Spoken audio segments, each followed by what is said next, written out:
So for tonight, we're going to present to you our first project for the horizontal segment, which is San Jose del Monte, Bulacan. But before we proceed to the presentation, I'd like to introduce to you the Team Dubai of PH1.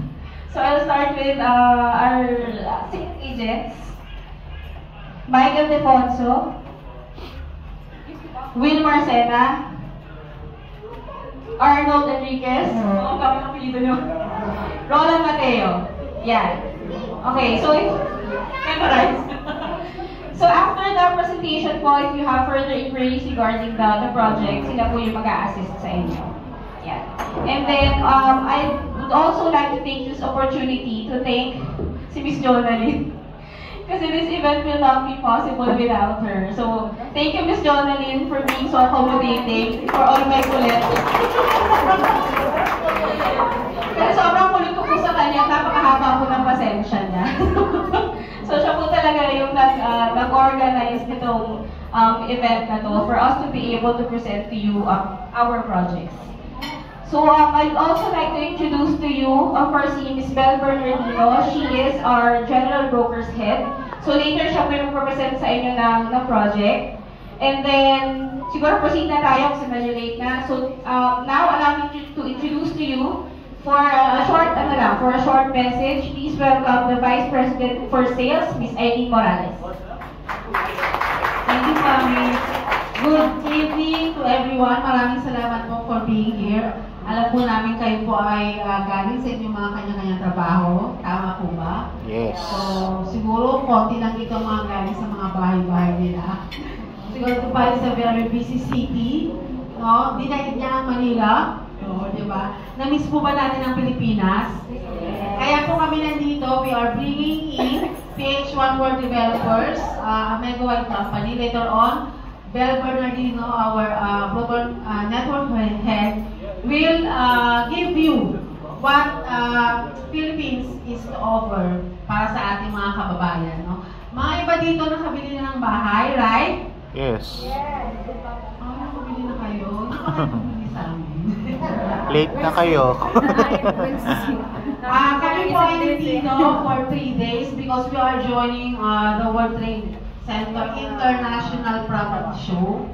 So we just had the first day in our Trade Center. It will run for 3 days. For all of you na merong time to go there, we are there from 10 a.m. to 6 p.m. And today is the first day. So galing kami kanina doon. Then again, sabi nga ni kami, maraming salamat kasi in-organize si Jonalyn yung day na to. After, Belle will brief you what is PH1 World, what is a mega-wide company, saan ang aming mga projects, at may kung nakabili na po kayo, pwede pa rin naman kayong bumili, right? Yeah. Unlimited naman ang bili because unlimited naman ang ating income dito, right? Yes. So, congratulations po sa lahat ng mga kababayan natin dito. Na-miss po niyo ang Pilipinas. Na-miss din po namin Dubai. It's our second time to be here. Sobrang na-miss kami sa Dubai City.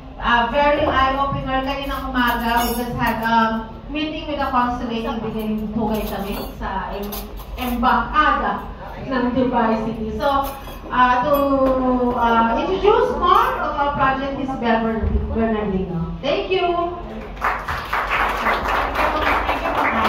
Good evening. Well, when it comes to say good morning. Yes, kasi pagdating sa sales daw, kailangan buhay na buhay ang ating spirit. So, good morning to everyone, kababayan Dubai. Yes, so we were here last year, tourists. We were very amazed kasi halos lahat ang puntahan namin ay may mga Pilipino. And may mga pinsan ako na nagsabi na dalhin dito ang aming project. Kasi nga, dito, it's more of nandito ang trabaho ninyo, right?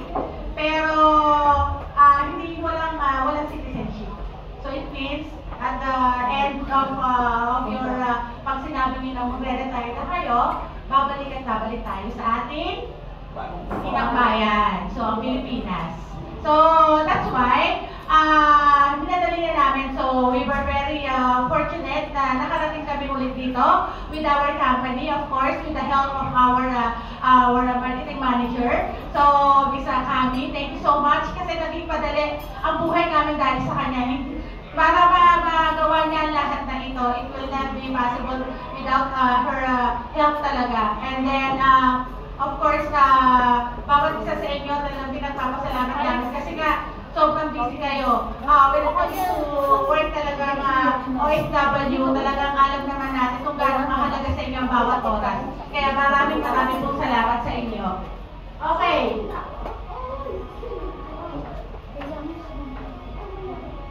So, who is familiar with the Megawide? Megawide lang po. Ayan, at least Megawide. So, wala po. Okay. We are the real estate company owned by Megawide.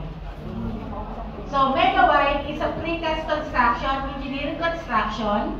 It's one of the top 5 in Southeast Asia. So here, Megawide is a group of composed innovator companies with assets in engineering and construction. Dito sa Dubai, maraming engineer, maraming architect.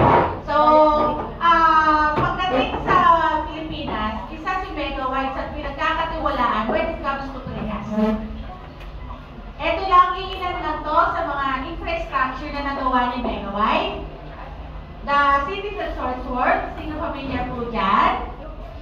The Mactan Cebu International Airport, the PTEX, the Carbon Market Modernization Project, and even the Pampanga International Airport, it was Megawide na nag-construct.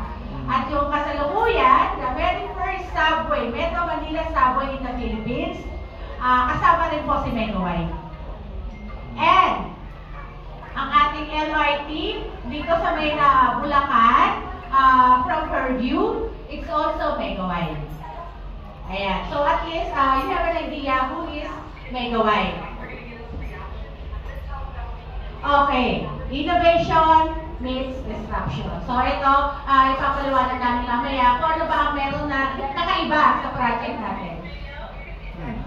Ayan. So, at least bigyan lang namin kayo ng idea. Kasi we are the PH1 World developer, hindi pa familiar sa inyo. For sure, ang familiar sa inyo dito ay Robinsons Land, SMDC, Philinvest, di ba? Yan ang mga kilala. Yan ang mga alam ninyo, mga real estate company, even the San Miguel, di ba? Pero sa PH1 World Developers, hindi pa kayo masyadong aware kung anong real estate ang meron kami. So, Megawide, isa lang yan. Isa lang ang may-ari niyan. But then, syempre, kailangan hiwa-hiwalin para at least merong maayos na management.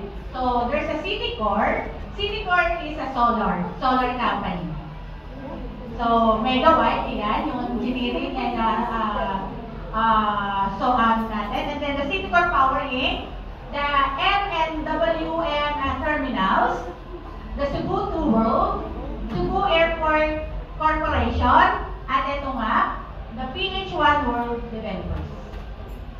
Paano nga ba napasok sa real estate si PH1 World Developers? From infrastructure, and then eventually, Megawide ay nasusupply ng mga precast sa mga condominium. Andiyan na SMDC, Shangri-La, First, yan. So, hanggang sa nakapag-start sila, it's Mr. Edgar Saavedra, the CEO and the owner of Megawide. So, lahat po nakita ninyo ng structure, si Mr. Esa ang may-ari. Iisa lang po ang may-ari. Yung Citycore, yung Megawide, yung mga MNX terminals, and even sa Cebu, si Mr. Edgar Saavedra po ang CEO and the chairman ng Megawide. And with the PH1 World Developers, we have Ms. Gigi Alcantara, who is more focused with the vertical projects. The vertical projects, ito po yung mga high-rise condominiums. Kung magtatanong po kayo sa condominiums, condominiums, hindi po namin handle yun. Yun. Hindi po inahawak namin. Nandito po kami for the horizontal. So, it's Mr. Ed Gregor Tan. Kaya nga lang meron na siya invitation. Dapat nandito si Sir Eric.